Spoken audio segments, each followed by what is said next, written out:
Lo dijo él. A primera hora.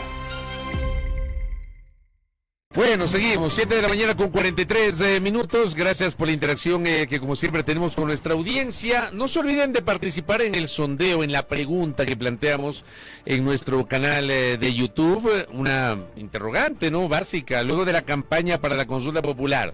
¿Decidió su voto o se mantiene indeciso? Y a esta hora la pregunta la subimos hace una horita. Poco más de una hora, y ya tenemos 2.256 votos, 2.260 votos. Bien, participen, ¿no? Como yo siempre les digo, no es una encuesta, no tiene base científica, la base estadística, sino queremos saber qué opina la gente, qué opina nuestra audiencia, nuestros seguidores, a través de nuestro canal de YouTube de Primera Plana. Henry Yandún está con nosotros, quien es el vocero de este colectivo llamado Constructores Positivos. ¿Cómo le va, ingeniero? Qué gusto. Ingeniero, buenos días, Andrea, buenos días a las personas que nos miran y o nos escuchan. Gracias a usted. Oiga, el año está por terminar, si decíamos con Andrea al inicio del espacio, este año, creo que coincidimos con Andrea, así se ha ido. Totalmente. Entonces, ni he sentido el año. Yo no sé si a los constructores les ha pasado lo mismo, porque creo que bien valdría la pena un poquito evaluar cómo están entrando al tramo final del año en términos de estabilidad, en términos de reactivación. ¿Cómo está el sector de la construcción? Hay un termómetro que puede ser el consumo del cemento, ¿no? Que eso es una cifra ácida, ¿no? Y vemos que interactualmente en enero subió 4%, febrero 6, marzo 7, 5, 8, 6, 9, 10, 8 en septiembre, por ciento con relación al año anterior. Es decir, se vende mucho más cemento, se vende más varilla, al final de cuentas genera más empleo. Según el INE, que el empleo está en un crecimiento de un 5% en la construcción en este año. Es decir, que a los años la construcción enderezó la pendiente, ¿no? Lo cual es buena noticia. ¿A los años cuánto tiempo? Yo creo que ya llevamos como 6 años decayendo y decayendo. O sea, 6 años después tienen unas cifras positivas. Cifras positivas, sí. Los constructores positivos tienen cifras positivas. Estamos positivos. ¿A qué creen que se debe? Bueno, lo que siempre hemos dicho aquí mismo con ustedes es de que para que se active la construcción debe haber un poco más de estabilidad, porque el ciudadano se mete en endeudarse en una vivienda cuando siente que su empleo está más o menos seguro, su negocito está más o menos seguro. Y la realidad es que hay un poco más de tranquilidad. Cuando se ve la curva del consumo del cemento, en enero bajó poco, febrero fue más chiquitito y de ahí comenzó. Desde que hubo las elecciones comenzó a subir mes a mes el consumo del cemento, del acero y todo este tipo de cosas. Hubo un bajón en este mes anterior de la huelga aquí en la parte norte del país, porque una cementera, ¿no? Se paralizó. Es una SEM que está allá. Antes cemento se lo alega. Sí. Esto también tiene que ver, digamos, con lo que pasamos el año pasado, los apagones que tuvimos también. Sí, también se represó, pues no, pero extrañamente vimos los datos de la construcción en los últimos meses. En Guayaquil, por ejemplo, no bajó la construcción. Porque son el meses, año pasado. Sí, el año pasado, porque son meses de construcción, digamos, en la costa sobre todo. Es decir, que, digamos, esa diferencia podría también estar, o no está vinculada con el tema de los apagones del año pasado. Esto es básicamente que hay más actividad. También se siente que los GAD están un poquito más preocupados de invertir un poco más. También se siente que hay un poco más de obra pública, muy poco, pero ya hay movimientos de obra pública. Y un dato adicional interesante es que Guayaquil tiene un crecimiento más grande que el de Quito. ¿Y por qué? Bueno, ahí es la pregunta, ¿no? Porque nosotros creemos que en Guayaquil hay más fomento para que haya más inversión en el sector inmobiliario. Aquí siempre seguimos luchando con muchas trabas, muchos problemas, pero al final de cuentas, que esto hemos hablado con el alcalde, hace falta hacer más motivaciones para que se mueva más la construcción. Y por ejemplo, ahora tenemos otra desmotivación, que es el tema del pico y placa para la carga pesada, que también nos va a afectar a nosotros. Ya le vamos a preguntar sobre el pico y placa para la carga pesada por el tema de la ruta viva. Sí. Pero le pregunto, porque algunos analistas económicos sostienen que lo que estamos viviendo hoy, cuando hablamos de cifras positivas en algunos segmentos económicos, tiene que ver con este efecto rebote y que seguramente el próximo año va a bajar un poco para estabilizarse. ¿Ustedes han hecho esa corrida, tal vez esa proyección? No, nosotros no creemos que haya un rebote, porque yo reitero, la construcción se hace cuando hay créditos hipotecarios, se hace cuando hay estabilidad y cuando los procedimientos son más fáciles. Y también cuando se hace obra pública o inversión pública. Yo no sé cómo están los términos en términos de inversión pública. Eso se les nota a los municipios un poquito más atareados a estas alturas, en estos meses se mueven un poquito porque más. Porque tienen que ejecutar los presupuestos. Sí.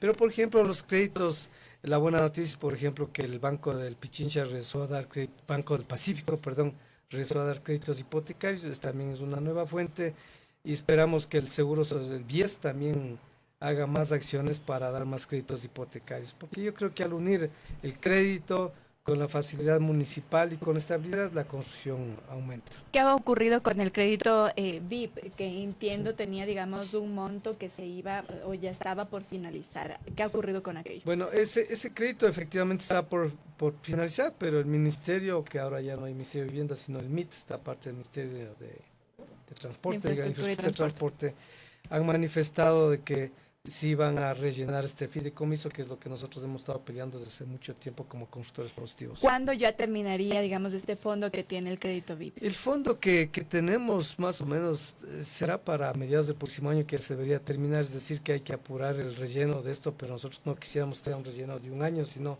un presupuesto de 5 años, porque en la construcción debe haber previsibilidad. Un constructor, si hace un proyecto, lo hace para culminar de aquí a 3 años, entonces debemos tener esa previsibilidad para que estemos más tranquilos con ese crédito. Ingeniero, solo para que nos entendamos todo respecto de este crédito VIP y para, digamos, conocer este antecedente, ¿cómo es este relleno, si se quiere, del crédito VIP? Primero, la ciudadanía tiene que aprender, porque hay unas personas que no saben este tema, que hay una gran oportunidad de tener una vivienda propia, sobre todo para la clase media baja, que es los créditos VIP. ¿En qué consiste esto? Que el Estado subsidia la tasa de interés. Normalmente una tasa de interés mal contado cuesta un 10%, aquí es menos de la mitad, menos del 5%. Es como una entrada del 5% y a 25 años plazo.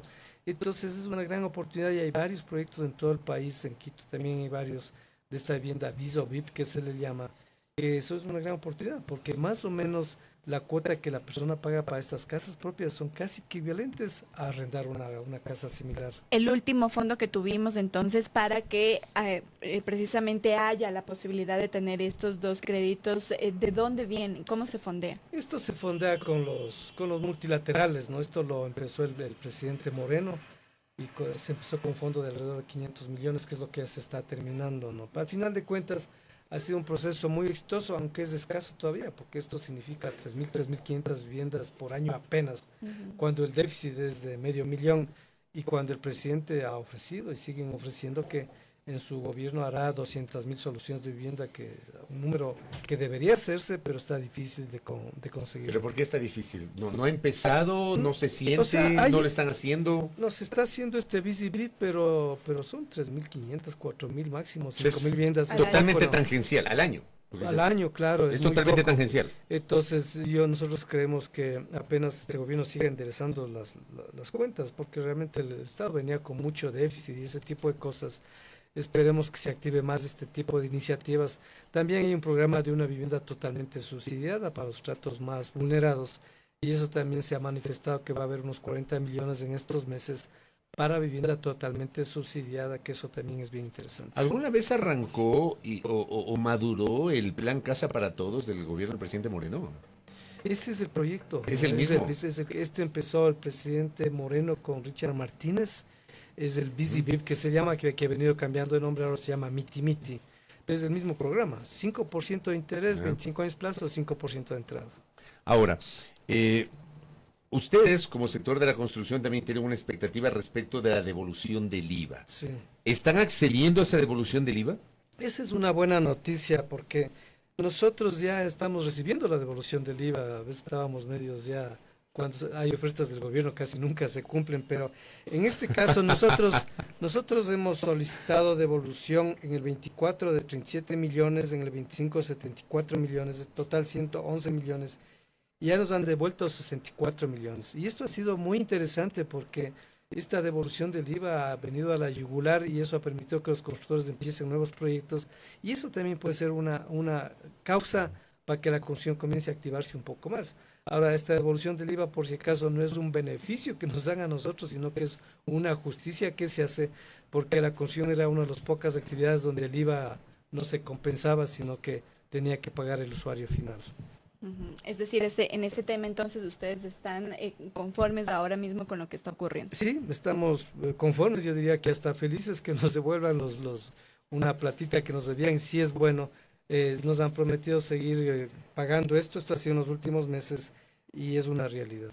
Claro que nos pagan con certificados, pero bueno, eso se logra negociar en el mercado. ¿Y cuánto tiempo más o menos tomaría pagar la totalidad del IVA si ya estamos encaminados en eso? Bueno, esto ha sido un boom de los últimos 3 meses y nosotros esperamos que en los próximos 2 meses ya nos paguen el saldo, pero eso seguirá. Pero les están pagando en dinero contante y sonando los bonos. Nos dan unos certificados, digamos. ¿Y qué hacen? ¿Cómo funciona eso? Cuando les dan papeles, ¿cómo los negocian? ¿Cómo los invierten? Mira, nosotros como empresas, digamos, yo soy un proveedor. Yo tengo que pagar IVA, por ejemplo. Entonces yo les compro esos documentos. O en la bolsa de valores se negocian esos documentos. Pero obviamente, hay un castigo. Hay un castigo, un 2, 3%. Sí hay un castigo, pero en la necesidad de cash que normalmente todos tenemos, ese castigo toca.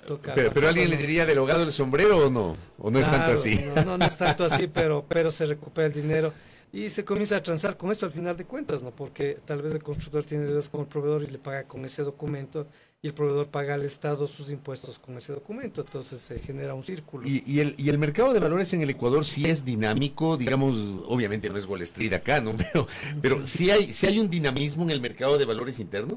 O sea, depende de las épocas. Por ejemplo, ahorita que las tasas de interés han bajado, la bolsa comienza a ser más atractiva. Pero hace unos meses las tasas que eran tan altas, la bolsa no era muy atractiva. Pero es muy pequeña. Porque el castigo era más alto, me imagino. No, me refiero a la bolsa, en general, ¿no? La bolsa en el Ecuador es muy pequeña, debería ser. Por eso le preguntaba, activa. como muy tangencial si yo comparo con otros países donde hay un mercado de valores más robusto. En el Ecuador es muy pequeño, nos falta una cultura a nosotros este asunto, porque la bolsa de valores al final de cuentas es usted le presta plata al banco, su plata propia, y le da una tasa pequeña, digamos. El banco le cobra a usted cuando una tasa más alta. La bolsa es un intermediario que acerca las tasas estas, donde todo el público puede acceder, ¿no? En pocas palabras, todo el público se puede hacer banquero. Pero yo creo que más bien falta una cultura nuestra, y también las empresas tienen que ser más formales para estar en la bolsa de valores. Es buen negocio estar en la bolsa de valores, Fabricio, porque se consiguen mejores tasas normalmente. Ok, ahora quiero volver al tema también y específicamente de la construcción. Hace algunos días hubo un pronunciamiento de la Federación de Transportes Pesados por la posible restricción que va a tener el Distrito Metropolitano de Quito con la circulación de transporte pesado por el tema de los siniestros de tránsito. ¿Constructores Positivos se está sumando a esta preocupación? Sí, nosotros justo hoy estamos presentando una carta al alcalde en conjunto con los transportistas. Nos hemos reunido ya con el municipio, con los transportistas y otras asociaciones, porque sí nos preocupa este asunto. Nosotros obviamente hay que priorizar la vida, nosotros no salimos con los camiones a matar a la gente, esa es nuestra intención como empresas, pero creemos que la medida que se está tomando debió socializarse más y debió hacerse algunos arreglos, porque carga pesada en Quito es desde más de 3.5 toneladas, es decir, hay muchos ciudadanos que viven de su camioncito ese día y no le pueden suspender por 4 horas, y no es la suspensión. ¿Puede graficarnos primero para poder, claro, ¿qué significa 3.5? 3.5 toneladas son los camiones chiquititos que reparten el gas, por ejemplo. Entonces, el señor que repartía el gas repartía tal vez unas 8 horas en el día.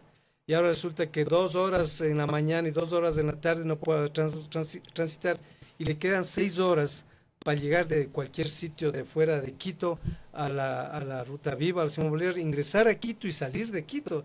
Decir que le va a quedar disponible 4 horas, lo cual es absurdo, no se puede afectar tanto a la economía, y nosotros creemos que la solución puede ser una ayuda a esto de pico y placa, pero no puede ser tan radical, tiene que ser con unas decisiones de corto, mediano y largo plazo. Por ejemplo, nosotros primero decimos, ¿por qué si los accidentes tal vez lo provocaron unos camiones, digamos los trailers que se denominan, ¿por qué se afectan a todos? Y la otra cosa, nosotros estamos haciendo propuesta, imagínense el hormigón, que es el clásico hormigón que se pone en las construcciones con estos mixers grandes, ¿no es cierto? ¿En qué rato se van a fundir las losas? Si nosotros queremos fundir las losas en las noches, los vecinos nos hacen clausurar la obra, entonces nos vamos a quedar... La llamada a la AMC para que les clausure porque están haciendo ruido. La AMT nos pone normas para que la AMC nos impida construir, entonces nosotros creemos que le hemos sugerido al alcalde varias medidas, como por ejemplo que se segmente, ¿no? Porque efectivamente no puede irse contra todo el transporte pesado, esto debe ser por segmentos, camiones de 16 toneladas no van a ser, no son tan peligrosos, entre comillas.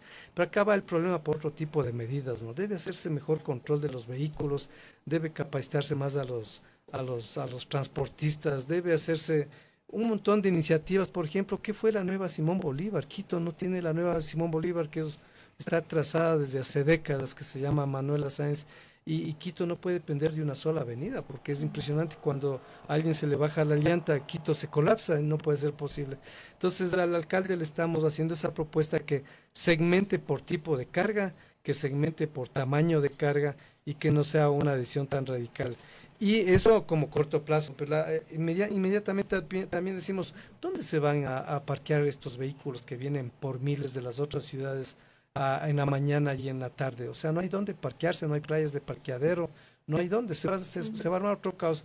Es que consideramos que esta medida debe ser más consensuada, escucharnos a los que tenemos consecuencias en este asunto.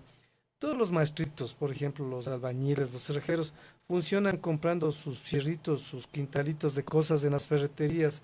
Pero si no alimentamos a las ferreterías, ¿cómo van a funcionar estas personas? Si las ferreterías no pueden despachar estas cosas, ¿cómo van a funcionar?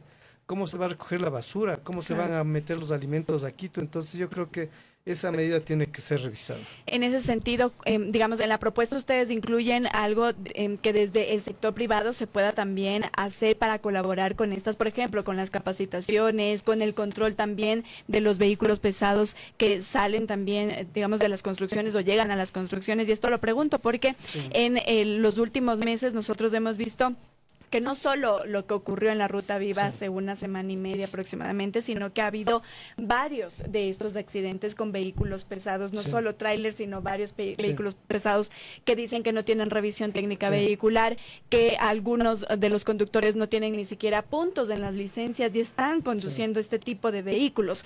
Entonces la pregunta va un poco por ahí, porque claro, a veces solo le ponemos a la autoridad con toda la razón porque es la que administra, pero ¿qué se está haciendo? ¿Qué propuesta también viene incluida de parte del sector privado para que esto no ocurra? Sí, efectivamente. Primero, la estadística dice que los accidentes provocados por la carga pesada es del 6%.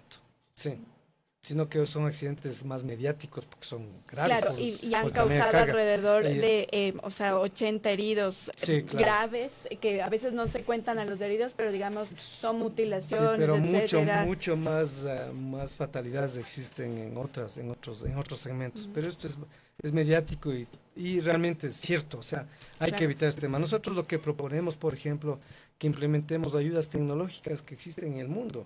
O sea, nos comprometemos con municipios que establezcamos una normativa, unos estándares y unas certificaciones, por ejemplo, para poner unos chips, en pocas palabras, en los vehículos para controlar la velocidad. Estamos dispuestos a hacer ese tipo de cosas y poner unos aparatos que existen ahora para medir el nivel de atención de los choferes. Y otra cosa que del sector de transportista ha pedido, por ejemplo, es que se vaya categorizando a los choferes, porque el mismo municipio nos decía, ¿cómo es posible que un tráiler que se accidentó haya sido manejado por una persona de 20 años de edad? Claro. O sea, eso no puede ser, estamos de acuerdo. Entonces, eso hay que normar, decir, o sea, para este tipo de camiones 2 años de experiencia, para este otro tipo de camiones 4 años y 6 años de experiencia, como en cualquier otra profesión, esas cosas también estamos dispuestos a que se deba hacer. Pero también el municipio tiene que hacer su parte, porque estas vías ocurre el accidente porque fueron mal diseñadas. Entonces, cuando hay estas carreteras con estas caídas, existen unas vías alternativas de arena, que son unas vías que el carro se desvía cuando pasa esto, porque es frecuente en el mundo, a tal punto que existen estas salidas de emergencia de arena donde el carro se entierra y no ocurren los accidentes. Entonces, hay muchas decisiones que hay que hacer. Pero creo que en el Ecuador ninguna vía es así, ¿o sí? No, sí hay. ¿Dónde? Yo conozco una, la que de Manta a Puerto Viejo, hay una gran bajada y a la derecha uno siempre decía, ¿para qué es esta cosa? Ya. Es una vía que se abre y se genera una cuesta inmediata. La vía principal de Manta a Puerto Viejo. La vía principal, cuando usted baja hacia Puerto Viejo antes del peaje, usted ve una vía a la derecha, una media, ve una calle abandonada. No me he dado cuenta de eso. Y es una curva con cuesta. ¿Ya? Y es lleno de arena, entonces el camión cuando se le va los frenos va hacia allá y se entierra suavecito y se paraliza. Y hay en alguna otra parte eso, pero aquí Tenemos en Collas unas bajadas muy impresionantes en la ruta Vive, en la Simón Bolívar. Claro, en la Fueron ruta malos Collas hay diseños unas pendientes tremendas, claro. Entonces, ese es un tema. Nosotros también estamos de acuerdo en que debe certificarse los vehículos, porque certificarse bien, porque Claro. ahorita lo que pasa es que la certificación más estricta es solo en Quito, pero en las otras provincias de otros cantones se certifican con coimas al final de cuentas, y tal vez nosotros decimos implementemos un sistema formalmente de que se certifiquen los vehículos que van a entrar a la ciudad de Quito, pero de un sistema programado. Las empresas formales ya lo hacen eso, Fabricio, en realidad ya lo hacen, que clasifican a sus choferes, generan mejores controles de sus vehículos para que no haya este tipo de accidentes, porque es un mal negocio para una empresa tener vehículos malos, pero lo que no podemos es que se paralice una actividad como la de la construcción, como por ejemplo la construcción, por este tema. Correcto. Ingeniero, gracias por el tiempo. ¿Eh? Fabricio, Muy gracias, bien. Andrea, muchas gracias. Siempre un Gracias, gusto recibir ingeniero. en nuestros micrófonos al ingeniero Henry Yandún, quien es el vocero de los constructores positivos. Algunos temas, hemos hablado sobre la situación del sector de la construcción, la devolución del IVA para el sector, que es un tema positivo, pero suscribo lo que decía uno de los oyentes. Ojalá también a los adultos mayores les devuelvan el IVA. O sea, aquí hay una reclamación de los adultos mayores. Permítanme hacerme eco de aquello. Qué bueno que los constructores logren acceder a esta devolución del IVA a través de papeles, pero ¿qué pasa con los adultos mayores? Y también pues la preocupación del sector, no solamente de la construcción, sino de otros sectores en torno a las restricciones para la circulación, en esto que le han denominado el pico y placa para el transporte pesado en Quito, debido a la gran cantidad de siniestros que hemos tenido en los últimos días y en las últimas semanas. Primera plana. Todas las noticias, todas las voces.